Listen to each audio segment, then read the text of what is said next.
जय गौ माता। दोस्तों, आज हम ऐसी बात करने की मेरे मन में विचार आया है कि गोपालन में काफ़ी लोग अनसक्सेस क्यों होते हैं और सक्सेस कैसे होते हैं। तो एक छोटी सी बात करना चाहूँगा कि एक तो गोपालन का स्टार्टिंग कम से कम खर्चे में हो। गोपालन स्टार्ट होने से पहले अच्छी तरह से ट्रेनिंग लो, अच्छी तरह से पूरी व्यवस्था को समझो, प्रैक्टिकल भी समझ लो। मैं तो कहूँगा कि आप किसी अच्छे गोपालक के वहाँ 1 महीना रुक के कर लो, क्योंकि वो 1 महीना आपका जाएगा लेकिन आपको इकोनॉमिकली नुकसान कोई भी नहीं होना चाहिए। तो सबसे पहले सस्ते से सस्ता गोपालन कैसे हो, तो आप कभी भी महंगी गाय स्टार्टिंग में नहीं लेंगे। गाय खरीदने जाएंगे तो गाय के पूरे परिवार की पूरी सिस्टम समझेंगे। कौन सी गाय की बच्चियाँ कितना दूध देती है, कितनी गाय है, उसकी बहनें कितना दूध देती है, जो गाय आप खरीदना चाहते हो रोग मुक्त है, टीबी, ब्रुसेलोसिस ऐसे रोगों में फंसी हुई तो नहीं है ना, वो भी समझेंगे। उसके बाद उसके लिए कई मेरे पास स्टूडेंट आते हैं ना, वो 1-1, 2-2 करोड़ का स्ट्रक्चर तैयार करके आते हैं। मैं तो यह कहूँगा कि लर्निंग पीरियड में आप 5 गाय या 2 गाय लेके 6 महीना चलाओ, 5 गाय लेके 1 साल चलाओ और 1 साल के बाद धीरे धीरे बढ़ाते जाओ। और कोई बड़ा खर्चा नहीं करना है। बाम्बू का शेड बना लेना है, ऊपर एक प्लास्टिक डाल देना है, उसके ऊपर घास डाल देना, पानी ना गिरे उसके लिए। और यदि आपको गाय का चारा और ये सब भरने के लिए करना है तो कंटेनर रेडीमेड भी आता है जो मार्केट से मिलता है, वो उसके अंदर आप गाय का खाना, थोड़ी 2-3 गाय है तो आप अच्छे से उसका खाना भर सकते हो और उसको स्टोर रूम भी बना सकते हो। यदि आपको नहीं जमा तो वो सारी चीज़ आप बाज़ार में बेचोगे तो आराम से आपको रिटर्न मिल जाएगा, आपका पैसा कहीं डूबेगा नहीं। तो एक तो सबसे बेसिक बात हो गई, महंगी गाय नहीं लेना है और महंगा शेड नहीं बनाना है, महंगी व्यवस्था नहीं करना है, परंतु उसकी बाय प्रोडक्ट जो है उसको अच्छे से बनाना है, क्वालिटी में बनाना है और बेचना है। और उसके साथ आपको सोशल मीडिया में एक्टिव रहना है, पूर्ण रूप से फेसबुक, यूट्यूब, ट्विटर, व्हाट्सएप बहुत ज़रूरी चीज़ें हैं ये।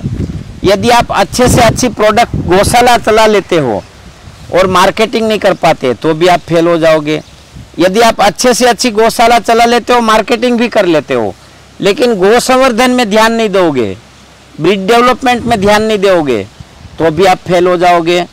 यदि आप ये सब कुछ कर लेते हो और साथ में आपका एग्रीकल्चर मतलब खेती का लैंड नहीं है, जो गाय के गोबर गोमूत्र से नहीं करते हो, तो भी आपको घाटा होने वाला है। यदि ये सब कुछ हो गया और आपकी बाय प्रोडक्ट जो है उसको वैल्यू एडेड मतलब प्रोसेसिंग में नहीं लाते हो, उसकी बाय प्रोडक्ट बना के वैल्यू एडेड करके नहीं बेचते हो, तो भी नुकसान हो जाता है। आप बहुत सब कुछ अच्छा करते हो लेकिन आपके कस्टमर को ना तो आपकी थ्योरी दिखाते हो, मतलब वीडियो किसी भी प्रकार के आपके कस्टमर के साथ शेयर नहीं करते हो, तो भी आप फेल हो जाओगे। और गोपालन जो है उसको आप ज़्यादा से ज़्यादा पहले आप समझे, ताकि आंख बंद करके अपने कस्टमर के साथ आप बात कर सके कि कैसे क्या प्रोडक्ट का क्या महत्व है और उसका क्या फ़ायदा है और कैसे बनती है। क्योंकि बहुत सारे लोग मेरे पास आते हैं, 2 करोड़ है, 5 करोड़ है, 3 करोड़ है, लगाना है गाय में कैसा भी करके, और अंत में वो फेल हो जाता है। मैं बहुत दुखी होता हूँ जब कोई गोपालन के नाम पे फेल होता है। तो गलतियाँ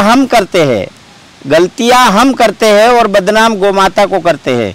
तो ऐसी गलतियाँ ना करें कि जिसके कारण हमारी गोमाता, हमारी संस्कृति की धरोहर, हमारी संस्कृति और सभ्यता की जननी है गोमाता, उसका नाम खराब हो।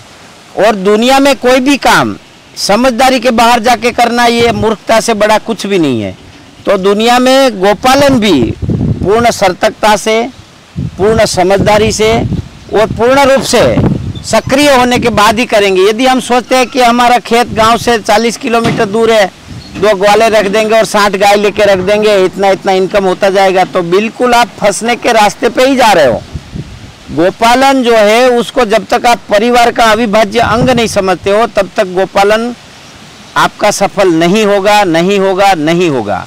गोपालन जो है वो मुख्य धारा का काम है। जिनको साइड में रह के करना है उनके लिए 1-2 गाय रखना चाहिए, बड़े लेवल पे नहीं करना चाहिए। बहुत सारे लोग मेरे पास आते हैं, ये 10 गाय है गुरुजी और 20 गाय लेना चाहता हूँ, और हम पूछते हैं ना कि अपनी इकोनॉमिकल क्या स्थिति है, तो बोलते हैं कि दूध बिकता है, बाकी कुछ बिकता नहीं। दोस्तों, ये सबसे बड़ी मूर्खता है कि हम दूध बेच के ही सोच रहे हैं।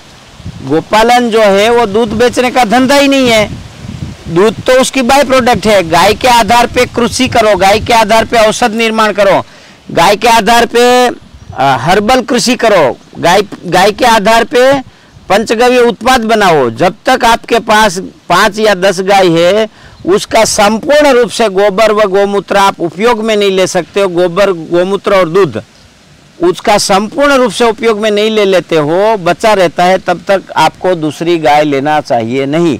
क्योंकि अभी जो है उसमें से बिजनेस को स्ट्रॉन्ग करो, बिजनेस को मजबूत करो। जितने आपके पास पैसा आएगा उतना आप गोपालन अच्छा कर पाओगे, परंतु पैसा भी अनैतिकता या अन्याय से नहीं आना चाहिए।